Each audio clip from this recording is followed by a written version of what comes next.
Stanford University.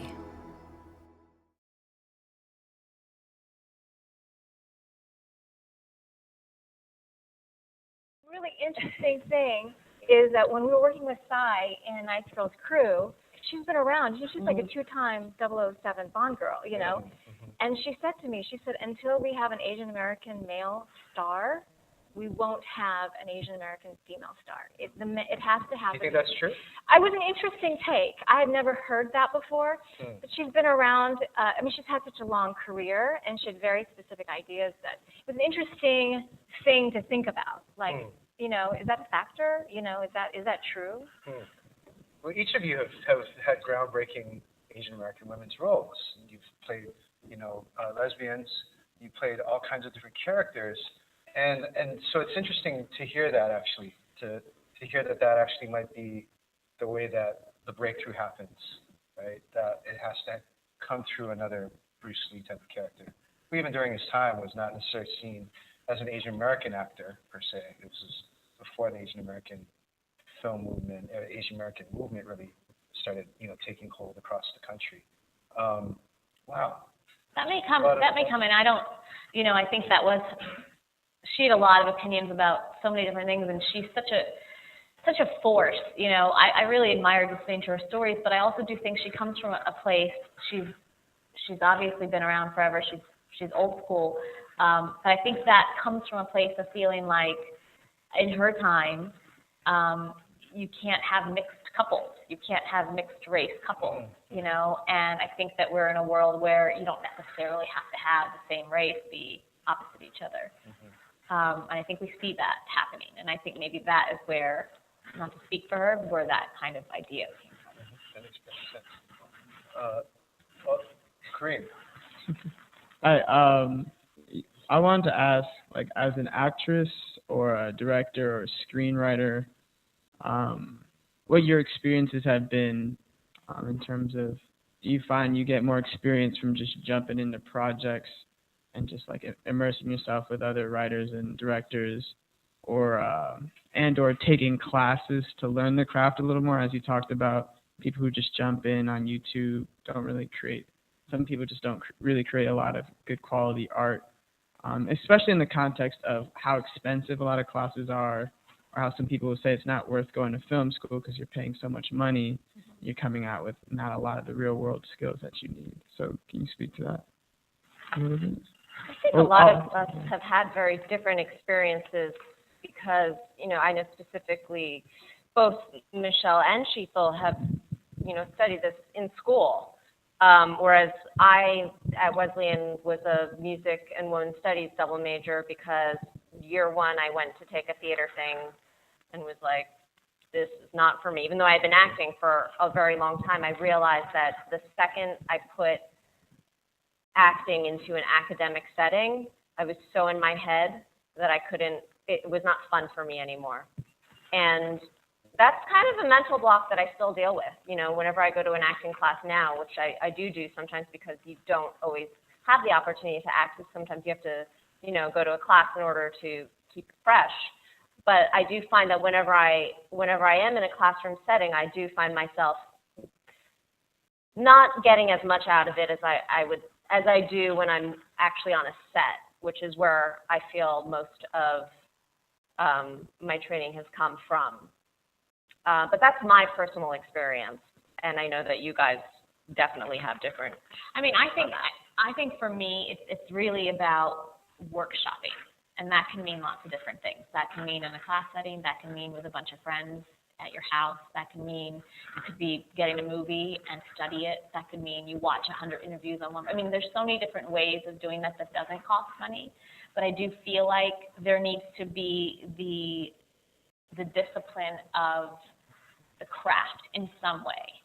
And if you're a filmmaker, do you need to go to school? No. There's probably a ton of things, and you could probably teach yourself things, but you need to practice it. You need to figure it out. You need to experiment. You need to fail. You need to, right, all the stuff we were talking about.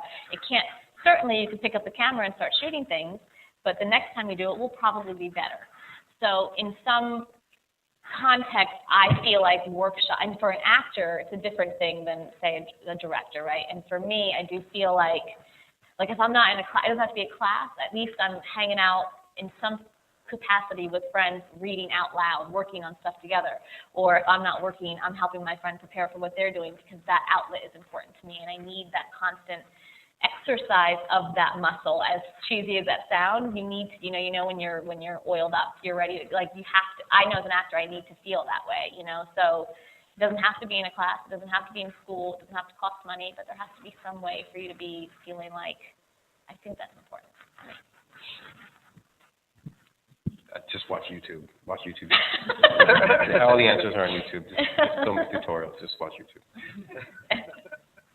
I'm not kidding. Like I went to film school, but like everything I learned in film school, you can probably get in like 2 afternoons on YouTube. Film school's cool. Like it'll greaten your appreciation for film. It won't necessarily make you a better filmmaker per se, but there's things you do at school that will. I mean, you just have to be kind of like a. What do you call those things? Rats? Sounds like 2 words. It's like a rat. Like you're in like Scrappy, I mean, like you're in a jail, and you got these fingernails.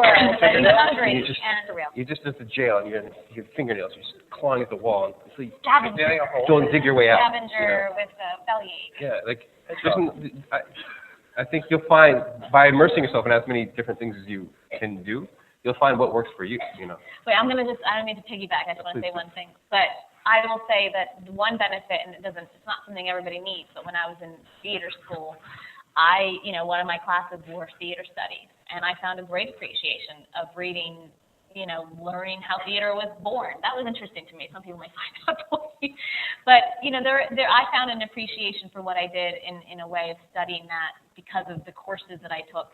It wasn't necessarily, didn't make me a better actor, probably not, but it gave me a better appreciation and respect of the craft I was in, and I like that, and I think even in film school, like you're watching films, you're trying to figure out why is that working, why is that what it is, and you can have a discourse with people coming from different angles, and I had some of the best conversations of my life with fellow people in the business coming from different places. It doesn't have to be in school, but like those conversations are gold,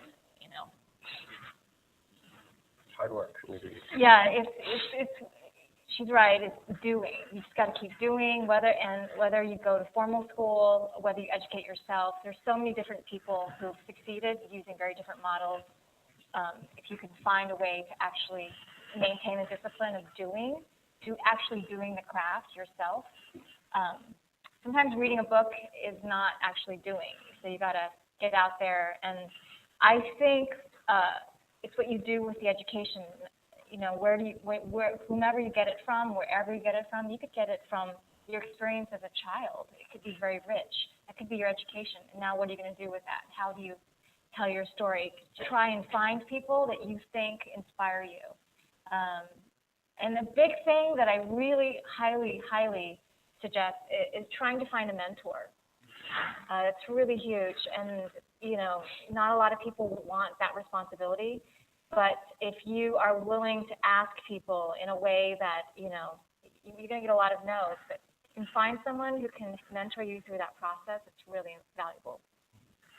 So, how many people here are interested in making films and movies? Do we have an audience full of?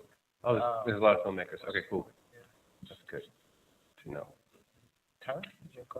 Thanks again. I wanted to go back to Michelle's point on archetypes in Hollywood and everything. Do you all, the whole panel, do you all feel like your work in off prime time is, especially in this day and age, in conversation with the work on prime time?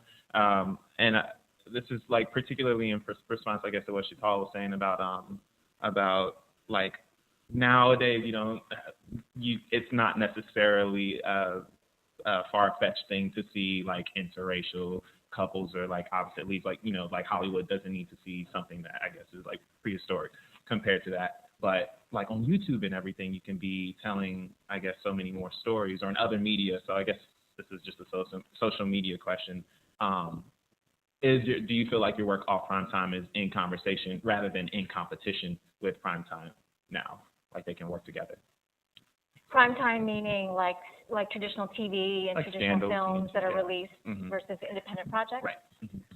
10 times a nice crew check. I mean, I think the perfect, oh, sorry, Ray. Go ahead. I think the perfect answer to that is what's happened in cable. I think you see such amazing, if we're going to talk about television, for example, it's a great kind of easy way to explain. If you watch cable television, they're doing things that networks would never have done or could do or want to do or know how to do, because you deal with a lot of different advertising models that wouldn't allow for that. So you're seeing some of the best shows on HBO, Showtime, AMC, you're seeing some of the most amazing original Netflix, original content being done without being held with the idea of primetime family viewing, right? So same with independent film. You get to see some of the most amazing stuff being done outside of a system that sometimes has to answer to more people. So, you want to get to the point where that gap is a little bit less, but that is part of it. I don't think, for me, it's in competition. Did you say competition? Or conversation? I think it is actually more in conversation. That's actually a good word for it. I think a lot of the stuff that I do, the indie stuff, generally tends to be richer, a little riskier. So in a weird way, it's almost like I do shadow versions of myself. Like Geraldine is a shadow version of me. She's really chaotic and messy. And the main Chaos Muppet. Chaos Muppet. Chaos Muppet. Is that a term you guys use? Yeah. Is that a Stanford term? No, it's not. You guys There's come up with order nicknames? Muppets and there's Chaos Muppets. And Right. Sophie's a Chaos Muppet. right. Because I think And Sophie's an order Muppet. Yes, very much. The persona that mainstream likes to see me as is generally put together, type A. So what I generally like to gravitate to is not that. So then I tend to do a darker, a little more grittier, So I think for me, I think it is in conversation. But it's my own personal conversation. Nobody can see this other stuff. So the conversation that runs through her head. And Lena's also a Chaos Muppet, too. Is that really Yeah. chaos? I don't know. You think I'm chaotic? You don't think so? I don't think so. I think she's pretty steadfast. Okay. Order Muppets. Order Muppet. I would say one thing about this question, though, is that I think Nice Girls Crew specifically is made, not in conversation, not in competition, but I think part of it is as an example of what is absent. It's a show that we hoped that could be an example. It could be the spark for maybe that show that does have 3 Asian American leads as a star of it, or does spark an interest in maybe making this. So I think there's a third category outside of conversation and competition in that it's just like a demonstration. Like this is something that hasn't been that the prime time is not included as option. So it's up to us to create it. I don't think there would be a mainstream show with the 3 of us together. We would all go out to the same part, I think. In some. I think initially they would be like, we're the same breakdown, but then they'd meet us and be like. And then, yeah. I understand. Yeah.